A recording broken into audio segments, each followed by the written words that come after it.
Զրուցում ենք էներգետիկ եւ միջազգային հարցերով փորձագետ Արմեն Մանվելյանի հետ։ Պարոն Մանվելյան, նախորդին ՀԵՑ-ը զրկվեց լիցենզիայից, տեղի ունեցավ ՀԵՑ-ի խլման գործընթացը ըստ էության։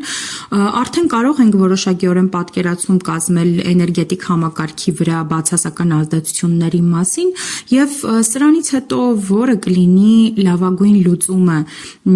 այն ազգայնացնելը, թե երկրում նաեւ օտարերկրյա ներդրում ունենալը։ Գիտեք, ոչ մի տարբերակն լավագույնը չի, մանավանդ տենց է չէ, որ այդ խնդիրը հնարավոր է ազգայնացմամբ լուծել կամ հնարավոր է լուծել վաճառքով, որտեղ նախ վաճառել չեն կարող, որտեղ կա Ստոկհոլմյան արբիտրաժային դատարանի որոշումը, որը ոչ չի չեղել, համար ոչ է միջազգային կառույց, չի գա եւ չի գնի մի ապրանք, որը Ստոկհոլմյան դատարանի անօրինական ձևով գողացած։ Ազգայնացնել չեն կարող, որտեղ դրա համար իրենք չունեն ոչ հնարավորություն, ոչ դրա համար հիմքեր կա։ Ազգայնացումը ինքը բավականին բարդ պրոցես է։ Ամենայն հավանականությամբ իրանք գնում են սեփականության գողության ճանապարհով, ստեղծեն ես հասկանում եմ ինչ-որ մի ՍՊ,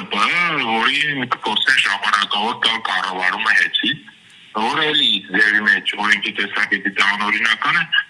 բայց դա իրենց համար ինչքան հասկանում եմ միակ լուծումն է։ Բայց դա է ժամանակավոր իրավիճակը ստեղծելու էլի զուտ եթե ասին նայենք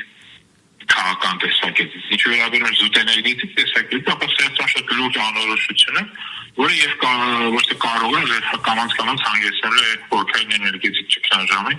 բանան դիմացած ձմեռը ճգնաժամը առավելից նկատելի։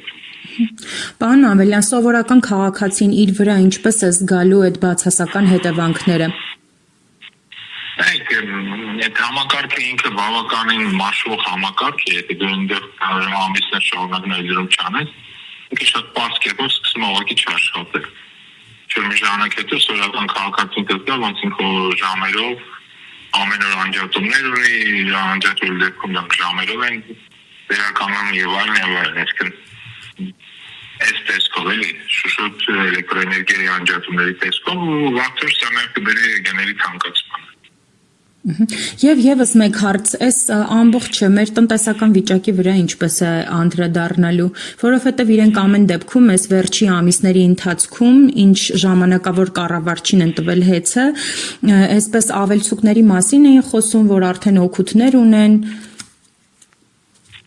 Իրենք սուտ են խոսում, ոչ մի օգուտ չունեն, ընդհակառակը մեծ վնասներ ունեն։